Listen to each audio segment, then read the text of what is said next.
If you don't love your work, you're never going to be great at it. If you can get your work life to be where you enjoy half of it, that is amazing, because very few people ever achieve that. Because the truth is, everything comes with overhead. That's reality. Everything comes with pieces that you don't like. Every job comes with pieces you don't like. And we need to say, that's part of it. You have to figure out how to set up your life in such a way that you can minimize the things. And I find people don't dislike hard work. What people dislike is being out of control. Like, they can't control their life. They can't control their environment. This happens to me when I get overscheduled. I hate being overscheduled. I want some time to be able to think and free myself. We all have the same amount of time in the world. Nobody has more time than anybody else. And when you become a very successful person, one of the things, you start to get overscheduled. If you don't love your work, you're never going to be great at it. The other thing I would suggest to any young person, even before they start their career, is to really think about their choices. Because I find young people, and when I was young, I made this mistake too. You can get very fixed on your gifts. So everybody has gifts. You know, you have gifts and you have things that you didn't get gifted. Maybe you're extremely beautiful. Maybe you're extremely good at mathematics. There are a lot of things that you can be given. But those things can confuse you because they're not the things that construct your life. It's your choices that construct your life, not your gifts. You can celebrate your gifts. Be proud of them. Be happy of them. Actually, don't be proud of them.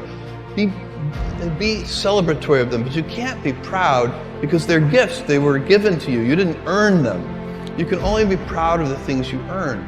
And so, as I got older, I started to realize I wasn't proud of my gifts. I was always good at school. School was always easy for me.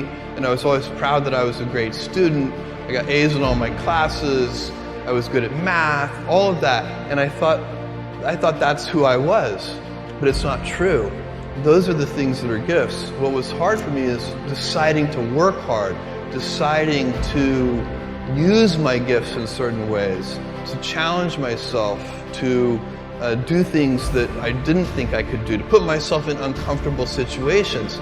You can choose a life of ease and comfort, or you can choose a life of service and adventure. Which one of those, when you're 90 years old, are you going to be more proud of?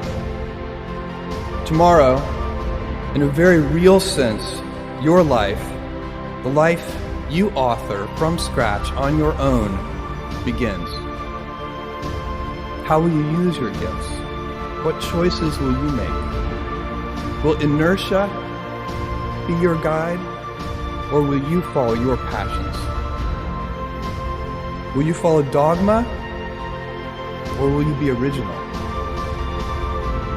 Will you choose a life of ease, or a life of service and adventure? Will you wilt under criticism, or will you follow your convictions? Will you bluff it out when you're wrong, or will you apologize? Will you guard your heart against rejection, or will you act when you fall in love? Will you play it safe, or will you be a little bit swashbuckling? When it's tough, will you give up, or will you be relentless? Will you be a cynic, or will you be a builder? Will you be clever at the expense of others, or will you be kind? Tomorrow, and in a quiet moment of reflection, narrating for only yourself the most personal version of your life story, the telling that will be most compact and meaningful will be the series of choices you have made. In the end, we are our choices. Build yourself a great story.